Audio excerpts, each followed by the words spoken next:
Bienvenue dans ce nouvel épisode du Labo. Après la masterclass sur le masquage, on s'attaque à l'autre pilier fondamental de la retouche professionnelle, les calques et les modes de fusion dans Luminar. Aujourd'hui, on va décortiquer comment fonctionnent les calques, comment ajuster l'opacité, exploiter le masquage de calque et surtout comprendre la logique mathématique derrière chaque mode de fusion pour savoir exactement lequel choisir selon vos projets. Petit rappel important avant de démarrer. Nous sommes aujourd'hui le 16 août et sachez que les offres de précommande Early Bird ainsi que les quotas de licence pour la formule Luminar Prime sont valables uniquement jusqu'au 31 août. Si vous souhaitez bloquer votre mise à jour au tarif le plus bas, mes liens affiliés sont juste en bas dans la description de cette vidéo et vous trouverez aussi également mon coupon code pour avoir une réduction supplémentaire. Pour les nouveaux utilisateurs qui souhaitent acquérir Luminar, vous avez également des offres qui vous sont réservées et vous pouvez bénéficier d'une réduction supplémentaire à l'aide de mon coupon code. Merci de votre soutien au labo. Allez, c'est parti sur l'écran. Nous sommes donc ici dans Luminar. La nouvelle interface, donc ce que je vais faire, c'est ici agrandir mon image. Nous allons donc commencer cette masterclass sur les calques, sur l'utilisation des calques, afin de vous démontrer les différentes possibilités que vous pouvez faire justement avec ceux-ci.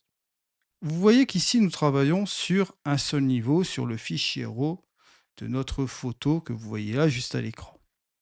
J'ai activé les outils. S'ils ne sont pas activés, vous cliquez juste ici dans les outils. Et là, vous verrez ce fameux onglet calque.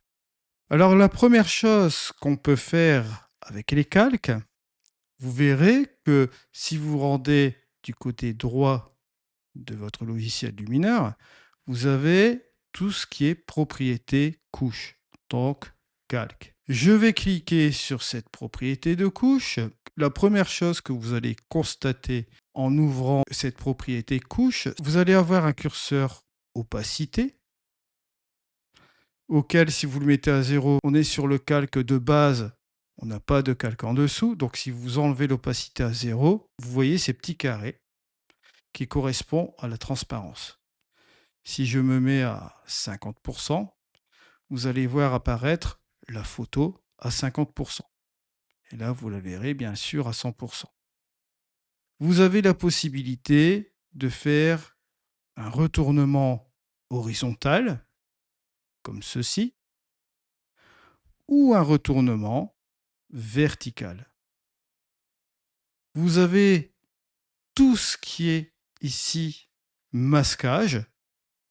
Vous retrouvez le pinceau, le dégradé linéaire, le dégradé radial, la couleur, la luminosité, les groupes de masquage par intelligence artificielle, c'est-à-dire le masque AI et la sélection d'objets.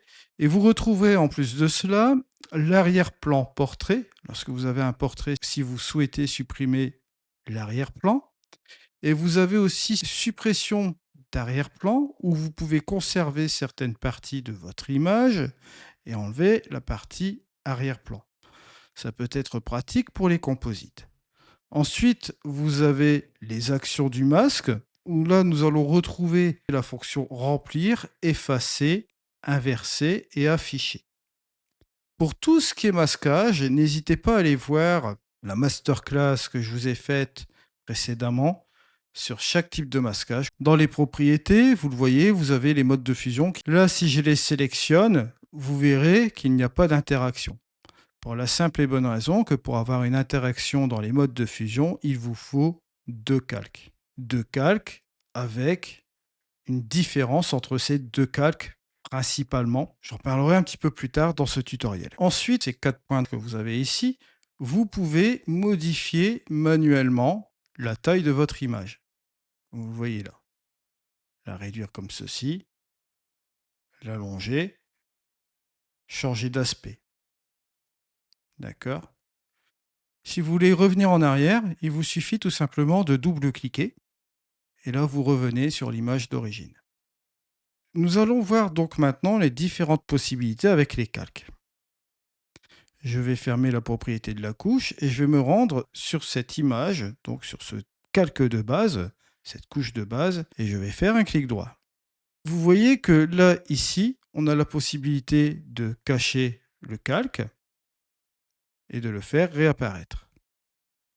Ensuite, nous avons la possibilité de dupliquer le calque. Que va-t-il se passer? Luminar va reproduire la couche du dessous au-dessus. Si vous regardez les retouches, il vous duplique également les retouches. Il vous recopie tout simplement la couche de base avec ses réglages. Si vous retournez ici sur la couche de base, vous voyez que vous avez toutes les retouches qui sont ici avec l'amélioration et le développement. Il vous copie tout simplement tout le bloc d'un coup. C'est une duplication de couches toute simple. Je vais retirer le calque. Nous y reviendrons juste après. Vous avez ce petit plus au-dessus et vous avez la possibilité d'ajouter un nouveau calque. Si je clique sur ce petit plus, là vous avez un onglet Mes images, à savoir que vous pouvez charger des images, du JPEG, du PNG, du RAW, du TIFF, etc. Vous avez la possibilité de le faire là. Et ensuite, vous voyez que vous avez la possibilité de rajouter des effets. On va se rendre par exemple sur les bokeh nébuleux. Je vais cliquer sur Tout voir et je vais cliquer par exemple sur cet effet. Vous voyez qu'on a une couche qui vient s'ajouter au-dessus de notre image de base. Ça nous fait un effet sur celle-ci. Je peux tout simplement cacher ce calque pour voir mon image de base et je peux l'afficher.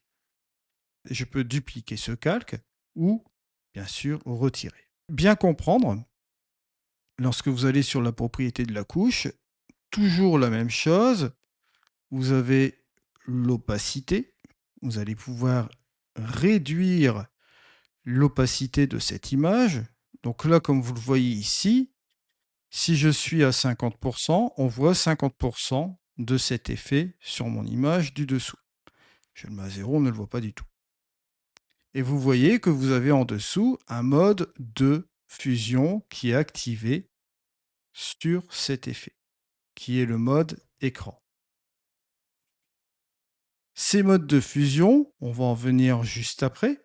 Lorsqu'on applique une image au-dessus de l'image de base, on a ici une mise à l'échelle de l'image. Là, vous voyez que l'image, le calque, prend tout l'écran et que ça fait la même proportion que l'image de base.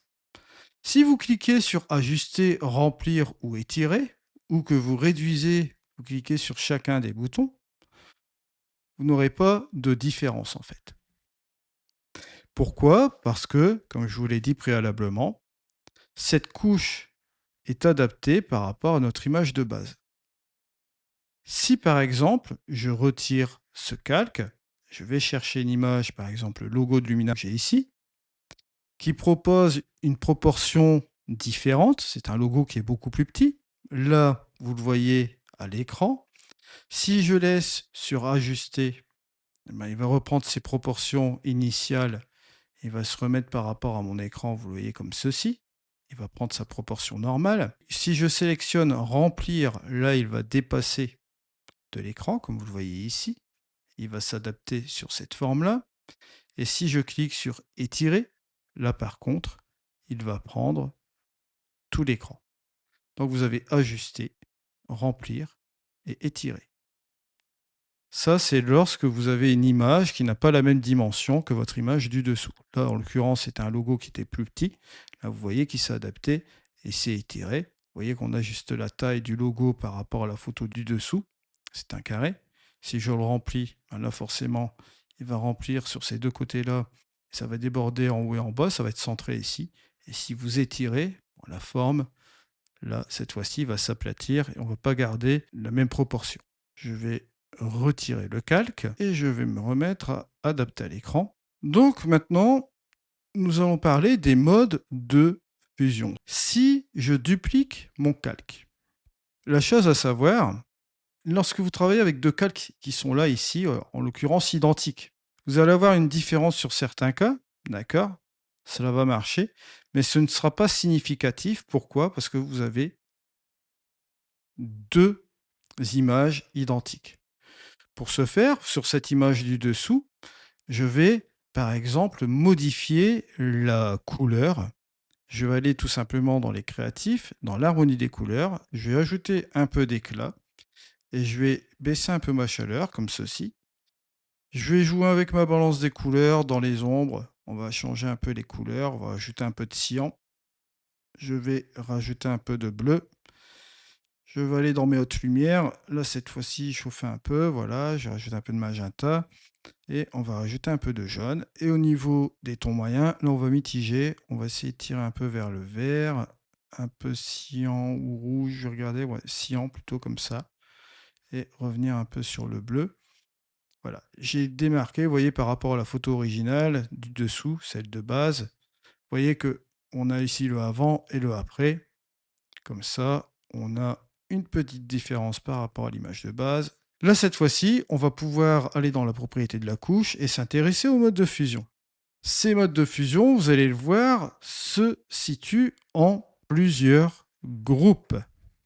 Vous avez tout simplement le mode normal. Et là, le mode normal, c'est le plus simple puisque vous n'avez aucun mélange. Le calque supérieur recouvre totalement l'image du dessous en fonction du pourcentage d'opacité sélectionné. Si vous prenez ce curseur d'opacité, vous le réduisez à 0, là vous allez retrouver l'image de base. Et si je monte ce curseur d'opacité, regardez, à 52% ou 50%, voilà, vous voyez la différence, j'ai laissé passer, vous voyez, 50% du calque du dessus sur celui de base. Là, vous avez l'image de base, j'ai enlevé l'affichage, je vais remettre l'affichage de ce calque du dessus, et voilà, on retrouve 50% de l'image du dessus par rapport à celle du dessous, en version normale, vous voyez. Ça ne change pas. Je vais le remettre à 100%. À 100%, il recouvrira totalement l'image du dessous. Maintenant, dans les modes de fusion, vous avez trois autres modes. Le mode obscurcir, multiplier et vous avez la densité couleur. Ces trois modes, on peut dire qu'ils font partie du groupe assombrir, c'est-à-dire qu'ils éliminent les blancs et ils conservent et ils accentuent les ombres, principalement les tons sombres. Alors obscurcir, son rôle, c'est de comparer pixel par pixel les deux calques et il ne conserve que le plus sombre des deux. Alors à savoir que si je prends l'obscurcir, vous allez voir ici, hop, voilà, on a cet effet-là, je vais me mettre sur le mode obscurcir. Lorsque vous avez l'opération entre les deux calques, comme je vous l'ai explicité, le résultat de cette opération sera toujours appliqué sur le calque du dessus. D'accord? Lorsque vous avez une opération entre ces deux calques, comme je vous l'ai expliqué avec le mode obscurcir, le résultat sera sur le calque du dessus. Toujours, pour n'importe quel mode de fusion. On passe ensuite au mode multiplier. Je vais donc ici sélectionner le mode multiplier. Le mode multiplier, quant à lui, multiplie les valeurs de couleur. Les pixels blancs deviennent totalement transparents, tandis que les pixels sombres restent sombres. L'usage clé, vous pouvez ajuster des textures sombres, incruster des éléments sur fond blanc ou renforcer des ombres. Là ici en l'occurrence, vous le voyez, que s'est-il passé quand j'ai appliqué le mode multiplier? Vous avez vu que l'image, elle s'est naturellement assombrie. Si je viens avec le curseur d'opacité, vous allez voir que là je vais me mettre sur la valeur 0 en laissant ce mode multiplier. Si je monte légèrement ce mode opacité, vous allez voir la photo s'assombrir et prendre bien sûr, bien évidemment, le mode de fusion sur l'image du dessus. Et ça va vous donner ce résultat. Regardez, je vais cacher le résultat. Vous avez l'image du dessous. Je mets le mode multiplié à un certain mode, c'est-à-dire en opacité 43. Vous voyez que ça s'est assombri légèrement. Vous voyez qu'avec les modes de fusion, vous pouvez apporter des looks assez rapidement. Ça peut être aussi pratique dans un domaine aussi assez créatif. Vous pouvez aussi le mitiger avec le masquage. Je vous donnerai un exemple juste après. Vous avez ensuite la densité couleur. Alors là, on va se remettre aussi à 100%. Vous voyez que là, bon, vous avez le mode multiplié. Je vais prendre le densité couleur à 100%. Vous voyez le résultat que ça donne. Là, dans ce cas-ci, en anglais, on appelle ça color burn. Ça va assombrir la photo du dessous tout en augmentant le contraste et la saturation des couleurs. Là, vous allez voir, bon, le résultat, il est très très marqué. Ce mode de fusion est très très violent. C'est pour cela que ça peut être pratique aussi d'utiliser, pourquoi pas, un petit masquage. Je vais vous montrer une petite chose. Vous allez voir que ça peut changer la donne. Je vais utiliser ce mode de fusion avec ce pinceau, donc dans une partie de l'image. On va monter la taille, on va laisser l'adoucissement à 100 et l'intensité à 100. Regardez, je vais vous montrer la chose ici. Si je prends cette partie-là, ça nous donne quelque chose d'assez violent. Si je prends l'outil effacer, on va effacer ce qu'on a fait avec ce pinceau. Je vais revenir sur peindre et je vais réduire l'intensité. Allez voir le tuto, le masterclass sur le masquage pour avoir l'effet de l'intensité. Et là, je vais la mettre, pourquoi pas, à 7%. Je vais passer un coup de pinceau. Et vous voyez que là, on ajoute un peu de présence sur la sirène, là, juste qui est ici. Et si vous faites la différence, regardez, entre le avant et le après, vous ramenez un petit peu plus de présence sur cette partie-là. Si je reviens sur cette propriété de couche, que je reviens sur ce masquage, je reprends mon pinceau. Si je reprends cette partie-là de l'image, regardez, hop, tous ces éléments vont ressortir davantage. Je vais reprendre cet élément-là, je vais passer plusieurs fois. Ça va donner un certain relief. Même ici, regardez, je vais prendre l'escalier, ça va faire super cool. Bon, là, je reprends l'intégralité comme ceci. Si je fais ma petite différence, regardez, entre le avant et le après, vous voyez qu'on a apporté un certain marquage par rapport au reste de l'image. Ça peut aider à attirer l'attention sur certains objets, en l'occurrence ici dans ce que j'ai sélectionné. Je vais revenir en arrière sur la propriété de la couche. Donc on est ici en normal. Et maintenant, on va passer au groupe éclaircir avec les deux modes de fusion, éclaircir et écran. En premier lieu, on va prendre l'éclaircir. Il va comparer pixel par pixel les deux calques et ne conserve que le plus clair des deux. Vous voyez le résultat escompté. Si je cache le calque et que je l'affiche, vous voyez l'opération que ça nous fait. Je vais ensuite passer sur l'écran. C'est l'inverse du mode multiplié. Vous voyez que le mode multiplié avait tendance à assombrir l'image. Là, cette fois-ci, les pixels noirs deviennent 100% transparents, tandis que les pixels clairs sont conservés. L'usage clé, vous pouvez incruster des éléments de lumière comme des bokeh, des fuites de lumière, les fumées, les étincelles sur fond noir. Ça peut être une idée aussi également. Ou en l'occurrence, vous voyez ici, on peut utiliser ce mode de fusion, réduire l'opacité. Vous voyez comme la photo ici, vous voyez qu'elle a son impact visuel. Si je monte l'opacité avec ce mode de fusion, on va éclaircir tout doucement cette image. Vous voyez, juste comme cela. Si je cache le calque, et si je le remets, avec ce mode de fusion qui vient ici sur cette seconde image, sur cette seconde couche, ça nous donne ce résultat-là. Je remets cela à 100%. On va passer au troisième groupe, contraste, qui va un peu combiner ce qu'on peut trouver entre le mode de fusion multiplié et écran selon la luminosité. Nous avons d'abord superposé. Alors le mode superposé, overlay en anglais, il va multiplier les tons sombres et passe en mode écran sur les tons clairs. Il augmente fortement le contraste tout en préservant les détails du fond. L'usage clé, vous pouvez injecter de la texture tout en conservant le contraste naturel de l'image. On retrouve ici quelque chose de similaire à la densité couleur. Vous voyez la densité couleur qui était quand même assez agressive. Là, vous voyez que le superposé est un peu moins agressif, ce qui va nous permettre justement de jouer aussi, pourquoi pas, avec du masquage. Mais là, avec le curseur d'opacité, vous allez voir qu'on va être un petit peu plus sympa. Si je le mets par exemple à 19, 20, 30, vous voyez, 36, même un petit peu plus, voilà, juste comme ceci. Si je cache ce calque, je le remets, regardez la différence avant et après. Vous voyez, ça vous permet de donner un petit peu plus de présence ici à l'image. Donc c'est un mode de fusion aussi intéressant. Je reviens dans les propriétés de la couche, je me remets à 100%, je vais changer cette fois-ci, et on va aller sélectionner la lumière douce. La lumière douce, qui est appelée soft light en anglais, c'est une version beaucoup plus douce et progressive que superposée.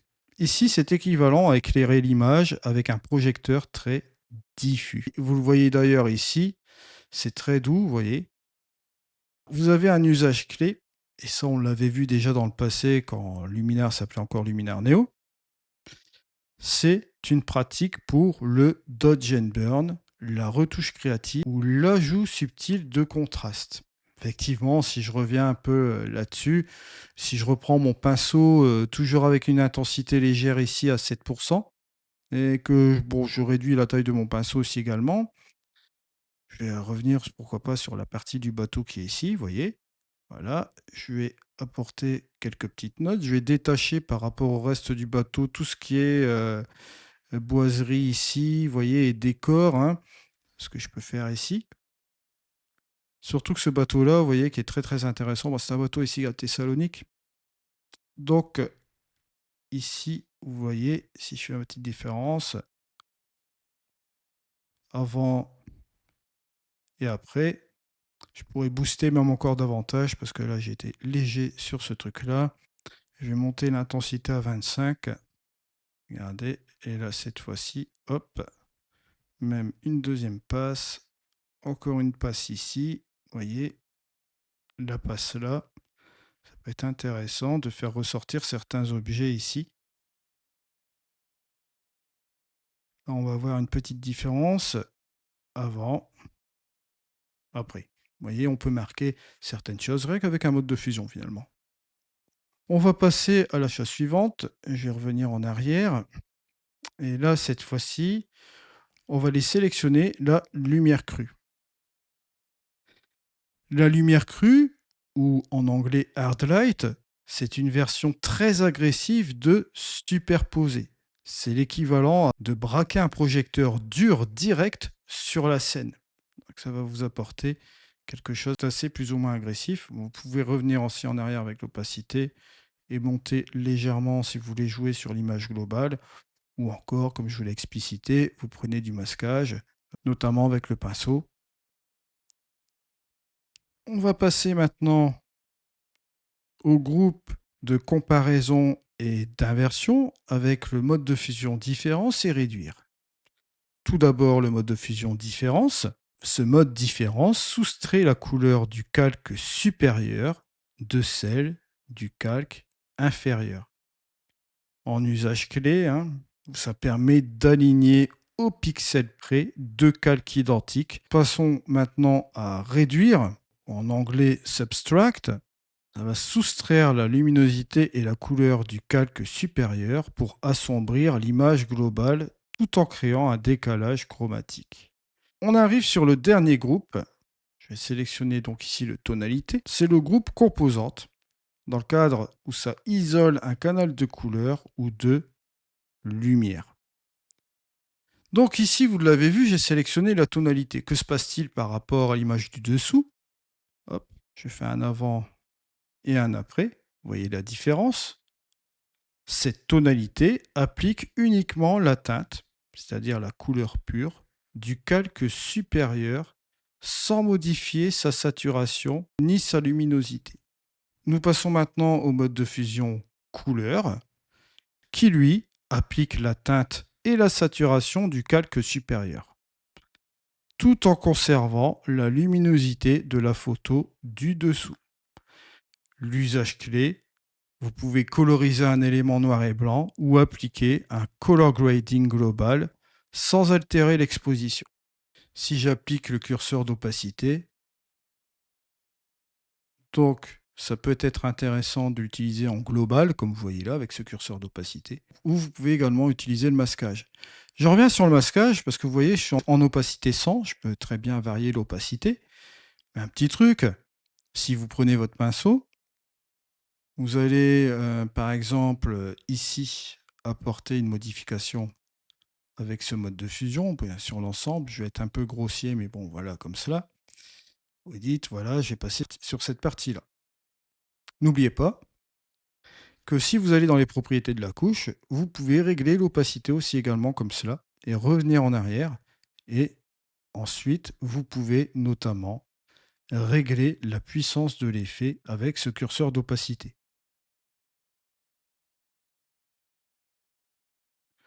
Comme ça vous permet de faire un masquage, si vous voulez même un petit peu plus puissant. Regardez, on va le faire ici à 100%, là, voilà.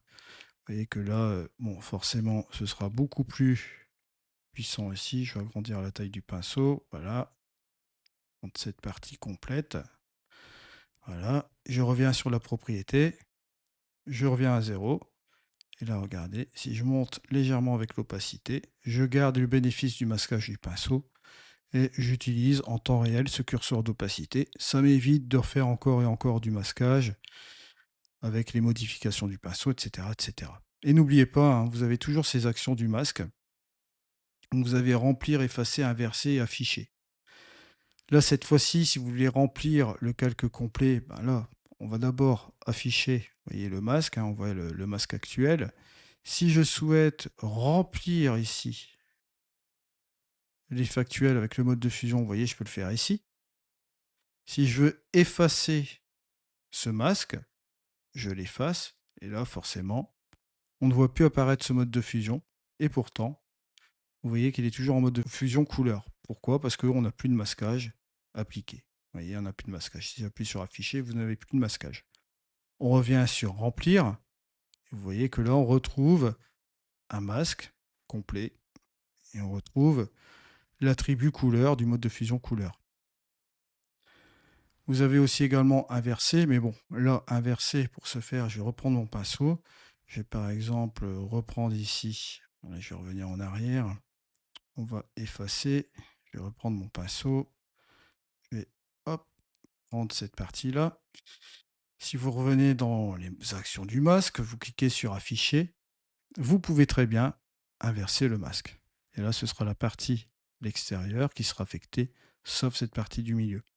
Preuve en est, si j'enlève l'affichage, regardez, hop. Ça peut être aussi sympa sur certaines photos. Ça ferait une espèce de vignettage par couleur, hein, finalement, faire une distinction entre une différence de couleur ici sur l'extérieur et on garde l'origine ici au milieu avec le bateau. Pourquoi pas? Si je viens sur ces actions du masque, vous avez toujours aussi la possibilité d'utiliser les contours progressifs et pour adoucir un peu les bords et vous pouvez décaler les bords. Là, vous ne verrez pas vraiment de différence dans le contour progressif pour la simple et bonne raison que les bords sont déjà diffus. Mais si par exemple, bon, on va effacer ce truc-là, je reprends mon pinceau avec un adoucissement à 0 et que là, vous voyez ici, je suis comme ceci. Vous voyez que là, les bords sont diffus. Pourquoi? Pour la simple et bonne raison qu'au niveau du réglage des actions du masque, on a un contour progressif de 100. Je reviens à 0 et je retrouve les attributs de mon pinceau. Si je fais mon décalé de bord en extérieur, on va agrandir la densité du masque. À l'intérieur, on va tout simplement le contracter. Je reviens à 0. Je peux revenir sur de la progression comme ça. Je peux inverser mon masque juste comme cela pour avoir une progressivité un petit peu plus sympa sur cet effet. Là, vous voyez, si je reviens à 0 au niveau de l'opacité et si je reviens à 100 au niveau de la couleur, le masquage autour de l'image nous donne un petit truc intéressant. Je vais réinitialiser les propriétés de la couche. On va revenir à 0, voilà. Et là, cette fois-ci, on va venir sur la dernière chose qui est la luminosité. Cette luminosité applique uniquement les valeurs de lumière et de contraste du calque supérieur sans toucher aux couleurs de la photo du dessous. En usage clé, vous pouvez travailler le contraste ou la structure sans dériver la saturation des couleurs. C'est ce que je vous avais montré déjà il y a quelques temps de cela. Souvenez-vous, on avait utilisé ce mode luminosité. Prenez dans les outils de base le développement, vous allez chercher la courbe et vous pouvez interagir ici sur votre image sans toucher les couleurs et effectuer un contraste un petit peu plus pur, vous voyez, avec ce mode de luminosité. Souvenez-vous, on l'avait fait déjà dans le passé sur Luminar Neo, vous pourrez aller voir les tutoriels. Parlant de ça, j'ai toujours le centre d'apprentissage Luminar où vous retrouverez toutes les capsules de Luminar Neo ainsi que les nouvelles que je suis en train de faire ici sur Luminar. À savoir que les capsules de Luminar Neo avec les outils sont toujours transférables sur la nouvelle version de Luminar avec sa nouvelle interface. Je vous rappelle aussi que prochainement, on aura les nouveautés avec les nouveaux outils, hein, amélioration AI, la version 2.0, j'ai hâte de voir cela, l'amélioration du brouillard, la version de recadrage, j'en passe et j'en passe. Je vous avais énoncé ces petites choses-là. On fera un point aussi lorsque j'aurai des nouvelles pour vous les présenter, bien sûr. Là, en l'occurrence ici, bon, je vais retourner dans mon onglet retouche et je vais enlever cette partie développement. Voilà, avec la courbe. On a vu ensemble tous les modes de fusion, justement, de ces calques. Je tenais à vous donner aussi une petite précision concernant les calques. Vous avez une chose intéressante maintenant dans Luminar Neo, c'est la fusion de calques. Si vous voulez, par exemple, allez, utiliser un mode éclaircir, je fais ça assez rapidement. Vous venez ici à 48%, 50%. Si vous souhaitez faire un nouveau calque de fusion, je vais laisser appuyer sur Shift. J'ai fait un clic droit et vous avez cette option qui s'appelle fusionner les calques. Je vais cliquer sur cette option et là vous voyez que vous avez un nouveau calque qui vient d'apparaître en PNG qui est la combinaison de ces deux calques et c'est un calque pixelisé sur lequel vous allez pouvoir travailler juste au-dessus. Alors à savoir que ce calque que vous allez voir apparaître au-dessus, c'est un calque physique où vous n'avez aucune retouche. Pourquoi? Parce que c'est un calque pixelisé. Il ne dépend pas de ces deux calques. Il est complètement indépendant.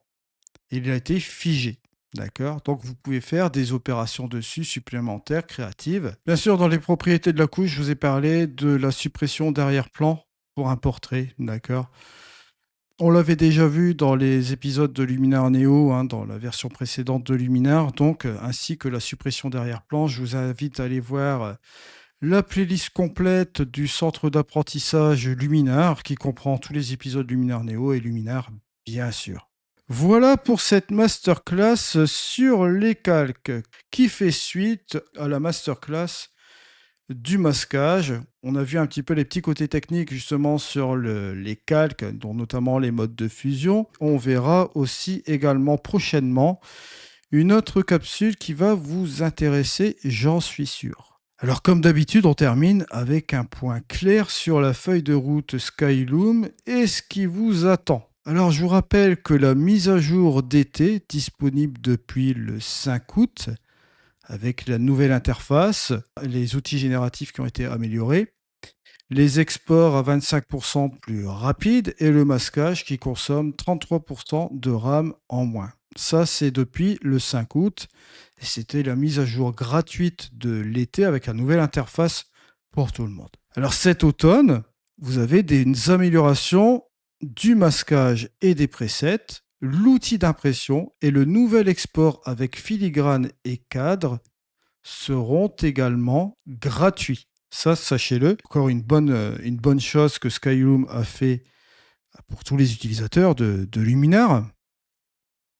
Enfin, la partie sur la mise à jour payante d'automne, avec les fonctionnalités avancées, elle apportera de tout nouveaux outils, avec l'atmosphère AI 2.0, avec une version du brouillard par intelligence artificielle. Nous avons vu ce qu'ils ont fait avec la profondeur de la lumière, un superbe outil.